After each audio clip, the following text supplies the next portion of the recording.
Don Luskin, Bernanke said yesterday they're going to start targeting and forecasting headline inflation. Today's number produced 3.5% CPI. I don't see how you can have a year-end Fed rate cut, Don. What's your thought?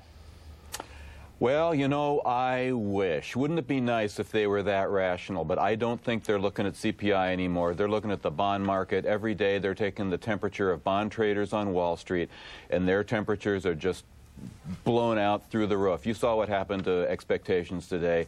We're now, the Fed futures funds market, the Fed funds futures market, excuse me, now expecting more than a 25 basis point rate cut at the December meeting. It's absolutely inevitable. Bernanke won't dare disappoint them, and I don't care what he says about transparency or anything else. He is locked in. The cut is going to happen. All right, locked in. The cut is going to happen. Mike, we're talking about a year-end Fed rate cut, which may or may not have anything to do with a year-end stock market rally.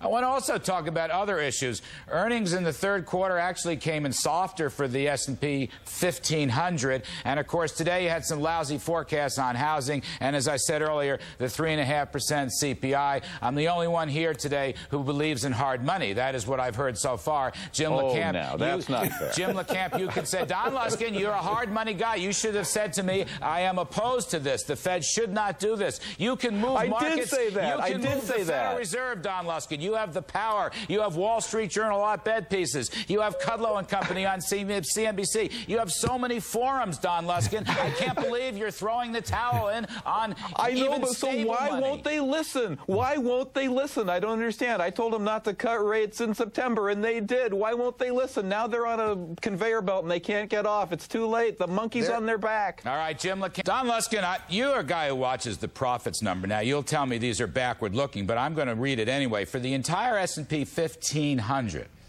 down 8% in the third quarter. I'm going to argue that's a bigger drop than folks thought. Consumer cyclicals down 37%, energy down 10%, financials down 33%, commodities, materials, here's a surprise, down 3%. This is for the S&P 1500, overall down 8%. I don't think that bodes well for the next quarter's earnings, Don. Well, you'd never know it from looking at the forward earnings. Like you said, that's what I look at. I look forward, not backward. Also, I think those backward-looking numbers are not operating earnings. I think those are reported earnings. No, these are operating. These are operating. Well, that's very different than the numbers I'm looking at, Larry. I don't know how to reconcile it, but it doesn't look that bad according to my calculations. This is the S&P 1500. That's we put them all together. The 500. Yeah, I only look at the 500, but that's 95% of the market cap, so that shouldn't really make any difference. So I can't explain why your numbers are so different than mine. But be that as it may, I'm much more interested in the forecast. And if you take financials out, where the forecasts are definitely coming down, that's an issue. If you take financials out, we're at all-time high forecasted earnings for 12 months ahead. And that's the number I'm going to stick with. Don Luskin, what did you hear from the first part of the Thompson interview? As an investor, as an investment strategist and guru, what did you hear?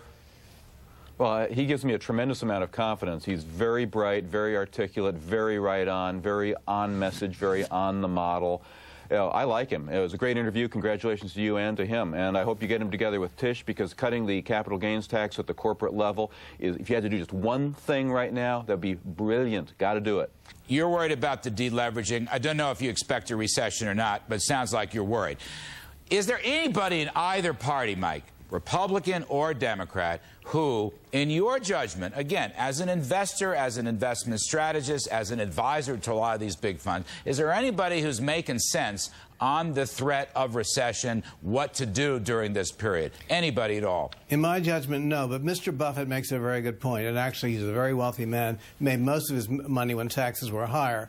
You know, one of the great advantages of being rich is you can be generous and you can be compassionate. And this country has such an enormous amount of money and an enormous amount of wealth. Why can't we subsidize the tens of millions of householders who make $20,000 a year? We can afford it. Don't I'm not we saying already subsidize? No, we don't. Very, very slightly. They still live very, very poorly. Really? Wait, this is I have to jump in. Words like generosity, words like compassion, that does not have to do with a law that forces you to give your family's money to the government to let bureaucrats spend. Generosity and compassion can only come from voluntarism. I don't believe that these people should be use words like that relegated to schnorr or status. Of wealth. I think if you are a citizen of the country, you're entitled to certain decent human benefits. Don, Luskin, please finish your point. I did finish my point. I am tired of this model where it's some kind of Robin Hood, where people like Warren Buffett get to act like they're generous and compassionate because they go to the Senate and decide that these politicians should take your money by force and spend it on stuff that they decide to spend it on. This is our money. We earned it. If I want to donate it, I'll be generous. I'll be compassionate. I don't want to have a gun held to my head to force me to be generous and force me to compassionate. All right, fellas, you're going to come back in a moment. Please stay. Raising the cap on the Social Security payments, that's something that Thompson really came clearly. He's against that. The Democrats are for that. I know where you're going to come out, but who do you think is going to win this debate? Well, you know, call it courage, call it conviction, call it suicidal tendencies, I don't know. But you've got to admire the guy for grasping the third rail firmly with both hands and saying what needs to be said. Yeah, we're looking at a bankrupt system. We've got to do something about it. Raising taxes, that's talk about a tired cliche. That's not going to help. That's just going to make it more bankrupt. That's just going to throw more money down the hole.